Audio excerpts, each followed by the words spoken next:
শিবা একা ফিরে এলো, শ্যামা কেন এলো না? আরো বড় কোনো প্ল্যান আছে নাকি ওদের? নিশ্চয়ই আরো বড় প্ল্যান আছে। কে আছে ওদের দলে এই বাচ্চা বাহিনী ছাড়া? কে নিতে এসেছিল ওদের? শ্যামা কি সেই লোকটার সঙ্গেই আছে? কে সেই লোকটা? কে হতে পারে যাকে শ্যামা এতটা বিশ্বাস করছে?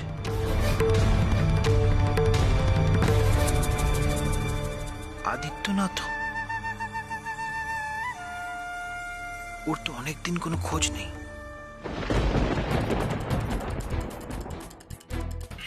তোমরা এতজন মিলে শ্যামাকে আটকে রাখতে পারলে না? ওই যে আপনার সঙ্গে কথা বলছিলাম, তখন উনি আমাকে ধাক্কা মেরে চলে গেলেন। তারপরে আর খুঁজেই পাওয়া যাচ্ছে না। খুঁজে পাওয়া যাচ্ছে না মানেটা কি? তো কি ম্যাজিশিয়ান নাকি উড়ে গেল? খুঁজে পাওয়া যাচ্ছে না? ভালো করে গেটগুলো চেক করেছো? আরে চুপ করে আছো কেন? উত্তর দাও। মহারাজ, পেছনে গেটের তালাটা ভাঙা দেখলাম। তালা ভাঙা? একটা মহিলা আর একটা বাচ্চা মিলে তালা ভেঙে বেরিয়ে গেল?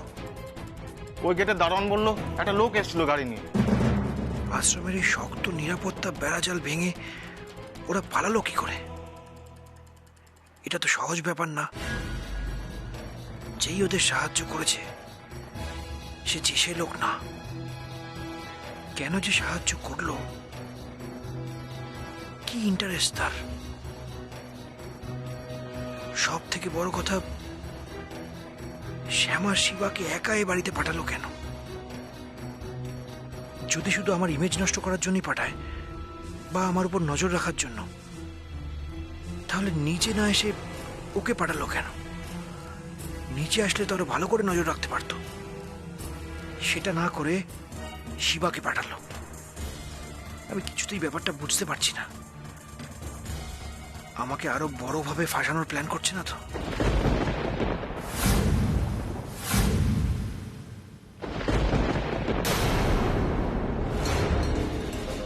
আপনি একদম ঠিক ভাবছেন। কি ব্যাপার? তুই এখানে কেন এসেছিস? আর আমি কি ভাবছি? এই যে আপনার জন্য মরণ ফাঁদ তৈরি করা হচ্ছে কিনা, এটাই তো ভাবছেন, তাই না? আপনি কিন্তু কিছু ভুল ভাবছেন না, আপনি ঠিকই ভাবছেন। শুধু একটু সময় দিন, সময় দিলেই জানতে পারবেন যে ফাঁদটা কেমন। দেখবেন আপনাকে কেমন কষে ধরবে। ভয় দেখাচ্ছিস? হ্যাঁ, ভয় দেখাচ্ছিস? তোরা কি ভেবেছিস তোরা ফাঁদ পাতবি আর আমি গিয়ে ফাঁদে পা দেব? তোদের অশোক চৌধুরীকে চিনতে এখনো বাকি আছে।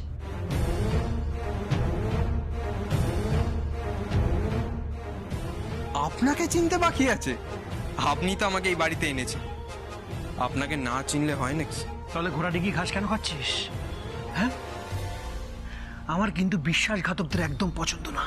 তাই আমার সঙ্গে বিশ্বাসঘাতকতা করিস না। এখনো সময় আছে। বলে দে শ্যামা কোথায়, আর শ্যামার সেই উদ্ধারকর্তা কে? বলবো তো, বলে তো আপনাকে দিতেই হবে, কারণ ওটাই তো আমাদের প্ল্যান।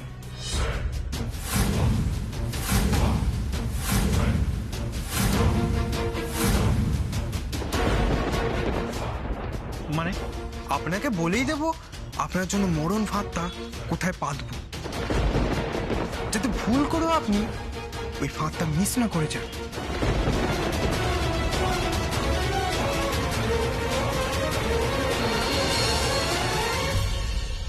পাল্টি খাচ্ছিস? আবার পাল্টি খাচ্ছিস? শিক্ষা হয়নি তোর, তাই না? তোকে যেদিন ধরেছিলাম সেদিনই মেরে ফেলা উচিত ছিল।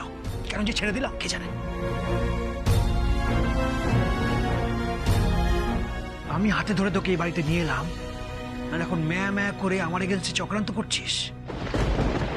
ঠিক করছিস না শিবা, তোর সময় কিন্তু ফুরিয়ে আসছে, আমি বলে দিচ্ছি তোকে। তাই বুঝি? হ্যাঁ তাই। এটা তুই ভাবিস না যে একবার আমার হাত থেকে বেঁচে গেছিস বলে তোর এই পাতানো মা বারবার আমার হাত থেকে বাঁচাবে। এবার তোর জন্য যে বন্দোবস্ত করবো না, তুই আর প্রাণে বাঁচবি না। তোকে এখনো সাবধান করছি শিবা, সময় থাকতে থাকতে প্রাণের মায়া যদি থাকে এখান থেকে পালা। অশোক চৌধুরী, আপনি না সবাইকে নিজের মতো কৃতজ্ঞ ভাববেন না। তাদেরকে যখন আমি মা বাবা বলে ডেকেছি, তাদের সম্মান আর বিশ্বাস দুটোই রাখবো আমি। রাস্তার ছেলে, তার আবার বাবা মা। বারবার রাস্তার ছেলে বলে ওর আত্মবিশ্বাসটা ভেঙে দিতে হবে, যাতে ও ভুল করেও বুঝতে না পারে যে ওই আসল শ্যামা নিখিলের সন্তান।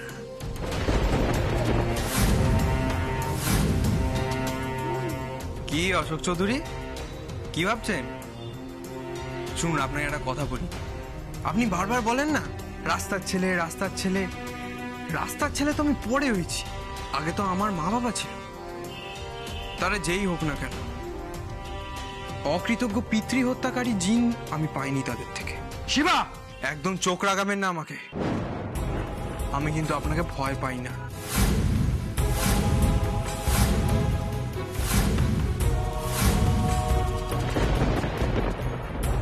শোন শিবা, বারবার বাবার মৃত্যুর প্রসঙ্গ টেনে এনে তুই কিন্তু ভুল করছিস, আর তোর এই ভুল আমাকেও একটা ভুল করতে বাধ্য করবে।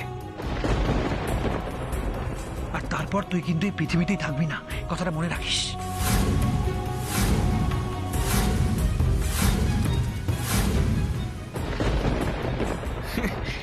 রাকে হরি মারে কে।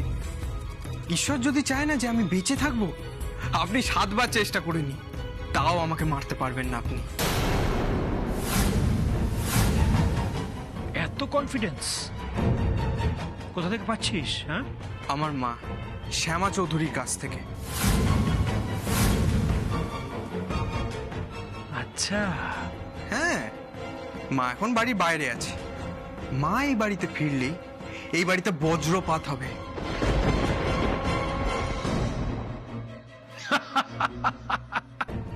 শ্যামা করবে বজ্রপাত, তাহলেই হয়েছে।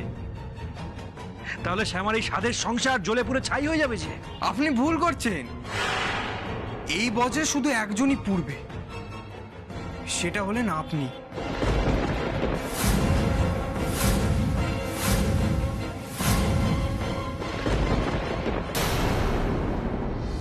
আঙুল নামিয়ে কথা বলবেন। মা এ বাড়িতে ফিরে এলে হয় আপনি পুরো ছাড়কার হয়ে যাবেন, আর নয় নিজের বাবার খুনের অপরাধে আপনি জেলে যাবেন। কি প্রমাণ আছে তোর কাছে? প্রমাণ দিতে পারবি? প্রমাণ আমরা ঠিক জোগাড় করে নেব অশোকবাবু। এসবের পরেও আপনি আয়নার সামনে দাঁড়াতে পারবেন? নিজের মুখটা দেখতে আপনার লজ্জা লাগবে না? এই যা তো, তোদের মন গড়া আজগুবি গল্প শুনতে বয়ে গেছে আমার। আগে প্রমাণ নিয়ে আসবি, তারপর আমার সঙ্গে কথা বলবি। তার আগে আমার ডিস্টার্ব করবি না, ওকে? যা। ঠিক সময় ঠিক জিনিসটা আপনার হাতে পৌঁছে যাবে অশোক চৌধুরী, শুধু সময়টার জন্য অপেক্ষা করুন।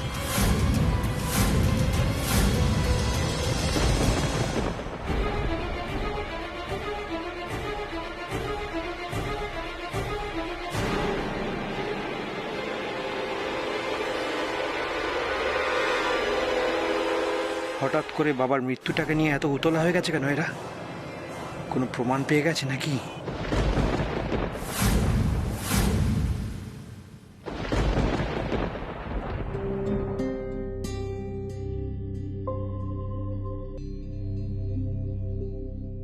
বিজলি, বলছি শোন না, তোর এই হাতের কাজগুলো হয়ে গেলে না ডোডোর ঘরটা একটু পরিষ্কার করে দিস, কেমন? বাবা রে বাবা, ছেলে আসবে বলে মায়ের ফুর্তি আর ধরে না, একবারে খুশিতে ডগমগ। বলছি বড় বৌদি, তুমি চিন্তা করো না, আমি ঘরটা খুলে ভালো করে পরিষ্কার করে দেবো। এত বছর বাদে ছেলেটা ফিরবে, এসেই দেখবে বাড়িতে এরকম অশান্তি। অরুণ যে কি করলো না এটা। ঠাকুর করুক ওই জাল করা এগ্রিমেন্টটা ও যেন পার্টিকে না দেয়। বড় বৌদি, আমি চুপ মেরে গেলে কেন? কি ভাবছো এত? ছেলের বউ বুঝবে নাকি? হ্যাঁ রে, সেই বলছি শোন না, আমি বিছানা চাদরগুলো সব বের করে রেখেছি, ওই ঘরে পেতে দিস, কেমন? আমি রান্না করে যাচ্ছি। ও বড় বৌদি, শোনো না শোনো না, বলছি কি, তোমাকে দেখে না আজকে খুব ভালো লাগছে। তোমাকে দেখেই বোঝা যাচ্ছে ছেলে আসবে বলে তুমি খুব খুশি হয়েছো। সে তো হবই রে, মায়ের মন তো। তুই আগে মা হ, তারপর তুইও বুঝতে পারবি, বুঝলি? ও বড় বৌদি, আমি না অন্য কথা বলছিলাম। আমি না তোমার কষ্টটা বুঝতে পারি, জানো গো। ছোট বৌদি বাড়িতে ফিরে আসুক তাড়াতাড়ি, বাড়ির পরিবেশটা আগের মতন হয়ে যাক, আর ডোডো দাদা ফিরে এসে আমার একটা হাসি খুশি পরিবেশ দেখতে পাক। তুমি সেটাই চাও, তাই না? সত্যি বিজলি, তুই আমাদের সবাইকে খুব ভালো বুঝিস। শোন না, বলছি বৃন্দাবনদা যখন মাসকাবাড়ির বাজার করতে যাবে তখন আমাকে একবার বলিস, ওই রাখি আনতে হবে। এবছর বাড়িতে রাখি হবে বুঝি? ইচ্ছে তো আছেই রে, বাচ্চাগুলোর মন ভালো হবে বল। এমনিতে মা হসপিটালে আছে, সেই নিয়ে এক চিন্তা, তার মধ্যে বাড়িতে এই অশান্তি, সবারই মন খারাপ। টোটোটা আসবে, কিছু অন্তত আনন্দ হোক। খুব ভালো ভেবেছো গো, এতদিন পরে সব ভাই বোনেরা একসঙ্গে হবে, বাড়িতে একটু হই হুল্লোড় হবে না? আর সামনেই তো রাখি, বাড়িতে একটা উৎসব হবে না? হোক হোক, খুব ভালো ভেবেছো। হ্যাঁ রে, শ্যামা আসুক, ওর সাথে কথা বলে সব ঠিক করে ফেল। তুই বরং যা, ঘরের চাদরগুলো পাল্টে ফেল, এতদিন ধরে ঘরটা বন্ধ হয়ে পড়ে রয়েছে, কেমন গুমোট গন্ধ বেরোচ্ছে। যা। শ্যামার সঙ্গে কথা বলে সব ঠিক করতে হবে কেন পাপিয়া?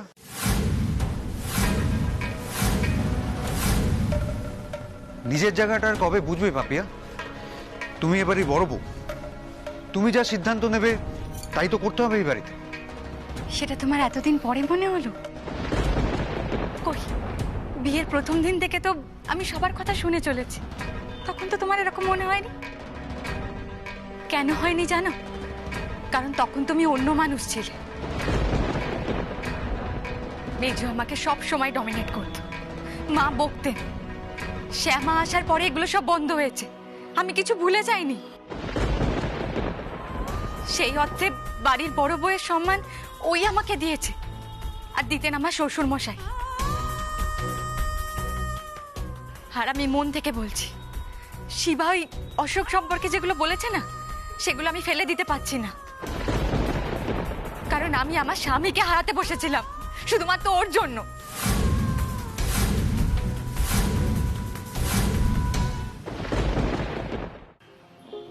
বলছি শোনো, ডোডো ফিরছে, আর ওদিকে কৃষ্ণামুন্নিও বাড়িতেই রয়েছে, তো এই বছর রাখির উৎসবটা হওয়া দরকার, খুব ভালো হয় তাহলে। আর মুন্নিও তো বলছিল ডোডো দাদা আসছে।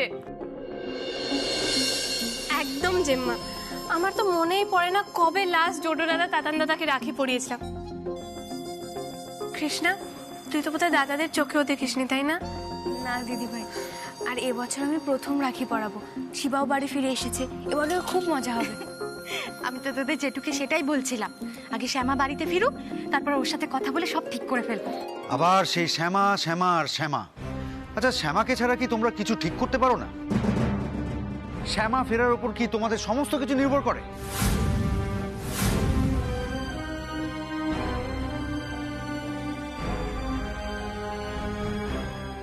জেঠুমণি, আমরা তো জানি এই বাড়িতে কাম্মাই সবচেয়ে ভালো প্রোগ্রাম অর্গানাইজ করে, and she is always been the best. তাই তো জেম্মা বলল যে কাম্মাই সবটা অর্গানাইজ করবে। তুমি এত রেগে যাচ্ছ কেন জেঠুমণি? মুন্নি, বড়দের সব বিষয়ে তোকে কথা বলতে হবে, তাই না? বড় জেঠু যখন বলছে কারোর জন্য ওয়েট করা হবে না, তো হবে না। বাবা, তোমার মুখোশটা সবার সামনে খুলে যাওয়ার পরেও এতগুলো কথা বলতে তোমার অস্বস্তি হচ্ছে না?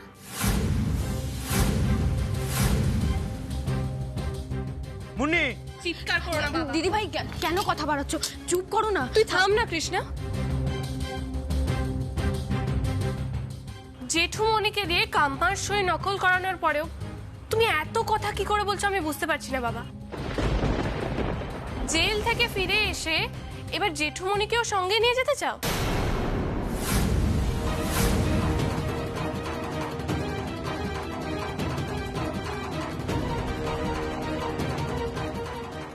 দিদি ভাই বাদ দাও না এসব কথা, কেন এরকম করছো? দেখো বড় জেঠুমনিও তো অস্বস্তি বোধ করছে, তাই না? কৃষ্ণা, আমার জেঠুমণিকে আমি ছোটবেলা থেকে চিনি, আর আমার বিশ্বাস আমার জেঠুমণি এরকম কাজ করতে পারে না। আর কার উস্কানিতে এসে জেঠুমণি এই কাজটা করছে সেটা আর আমার বুঝতে বাকি নেই।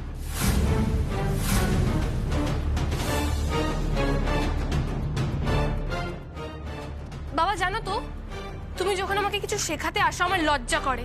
দিদি ভাই এসব কি বলছো তুমি? চুপ করো না। ও বড় মা, তুমি রাখি নিয়ে কি যেন একটা ভাবছিলে? কি বলি বলতো, বাড়ির পরিবেশ এখন যা হয়ে থাকে সব সময়, তাতে এটা তো আর এমনি এমনি হয়নি বড় বৌদি। দেখতে পাচ্ছ না শ্যামা কি করেছে আমার মেয়েটার? পুরো ব্রেন ওয়াশ করে দিচ্ছে। আমার এগেনস্টে পুরো ভরকে দিয়েছে, মাথায় বিষ ঢেলে দিয়েছে। আমাকে আর সহ্যই করতে পারছি না মুন্নি। ভুল বলছো বাবা,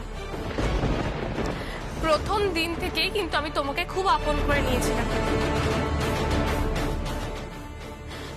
তোমাদের দুজনকে আমার জীবনে পেয়ে আমি সত্যিই খুব খুশি হয়েছিলাম, কিন্তু তারপরে তুমি যা যা করেছো, তারপর থেকে তোমাকে বাবা হিসেবে সম্মান করতে আমি পারছি না।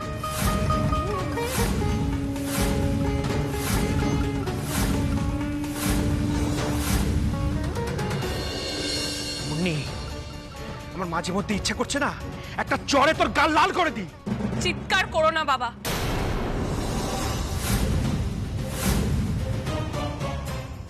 আর গায়ে হাত তোলার চেষ্টাও করো না। আমি দিশা চৌধুরীর মেয়ে, আর এই সইজালের ব্যাপারটাই ধরো না। কে চায় নিজের বাবাকে একজন সইজালকারী হিসেবে দেখতে?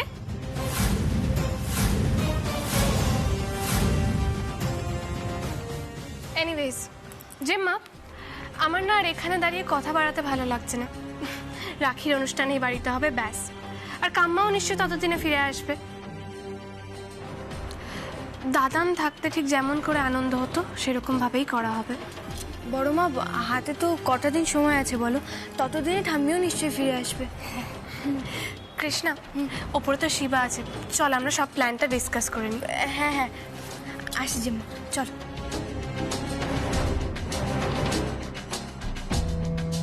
হ্যাঁ গো শোনো, এতদিন তো তোমাকে সবাই একজন সৎ মানুষ বলেই জেনে এসেছে। তুমি এটা কি করলে বলো তো? দয়া করে না ওই জাল সই করা এগ্রিমেন্টটা ওটা পার্টিকে দিও না। যদি কিছু এদিক ওদিক হয়ে যায় তখন ছেলে মেয়েগুলোর সামনে তুমি কি মুখে দাঁড়াবে সেটা ভেবেছো একবারও?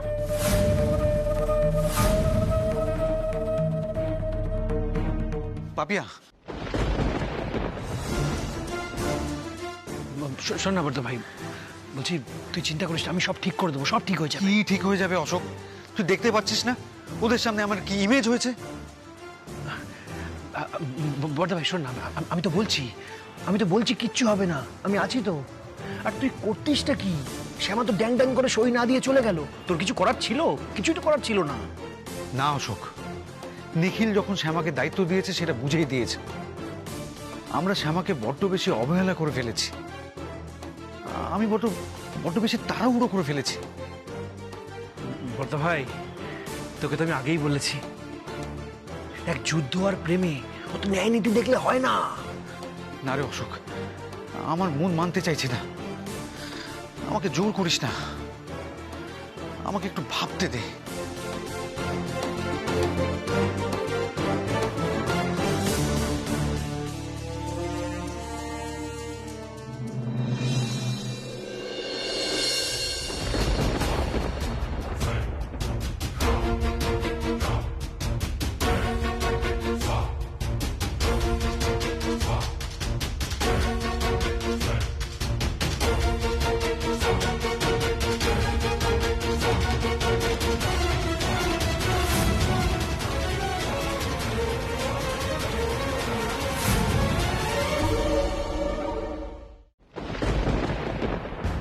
কি বলছেন?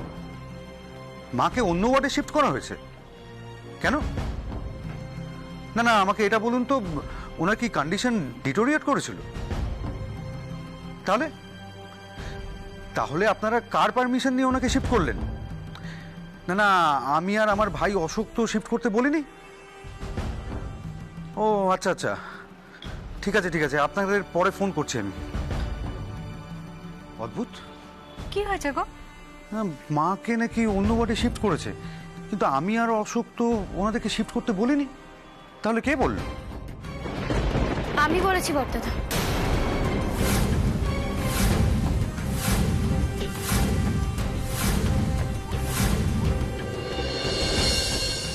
শ্যামা, শ্যামা তুমি... এক মিনিট পাপিয়া, শ্যামা আমি কি জানতে পারি মাকে শিফট করার কারণটা কি? অবশ্যই জানতে পারেন বর্দাদা। প্রথমত মায়ের নিরাপত্তার জন্য মাকে শিফট করানো হয়েছে, আর দ্বিতীয়ত মায়ের আরো অনেকগুলো টেস্ট করানোর ছিল বলে আমি ওনাদেরকে মাকে শিফট করতে বলেছিলাম। দিদিভাই, মায়ের গলা পেলাম না। ওই তো কাম্মা চলে এসেছে। মা, কাম্মা তুমি ঠিক আছো তো? মা তুমি এতদিন কোথায় ছিলে বলো না। তুমি ঠিক আছো তো মা? ভালো আছো তো? বলবো, সময় হলে সব বলবো, তোদেরই তো বলবো। বড়দাদা, বাড়িতে আসার আগে আমি হাসপাতাল হয়ে তবেই এসেছি। হ্যাঁ হ্যাঁ, এখন তো তুমি হসপিটালে যাবেই। আচ্ছা, হওয়া ডালে ফোড়ন দেওয়ার কি খুব দরকার ছিল? সেদিন যখন সত্যি তোমাকে মায়ের দরকার ছিল, সেদিন কোথায় ছিলে? একবার তো দেখলাম না। তুমি শ্যামাকে এসব কি বলছো? ও তো ভালোই করেছে ফেরার পথে হসপিটালে গিয়ে। ভুলটা কি বলছি বলো তো? মা তো এখন সুস্থ, 2-1 দিনের মধ্যেই মাকে বাড়িতে ফিরিয়ে আনতাম। এই সময় কি ওপর চালাকি করার খুব দরকার ছিল শ্যামা?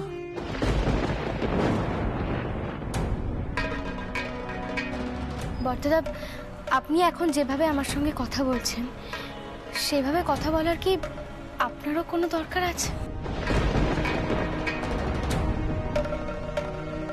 বড়দাদা, এই বাড়িতে আসার পর থেকে আমি আপনাকে মাটির মানুষ বলে মনে করে এসেছি, আর সেই আপনি এতটা কি করে বদলে গেলেন বলুন তো?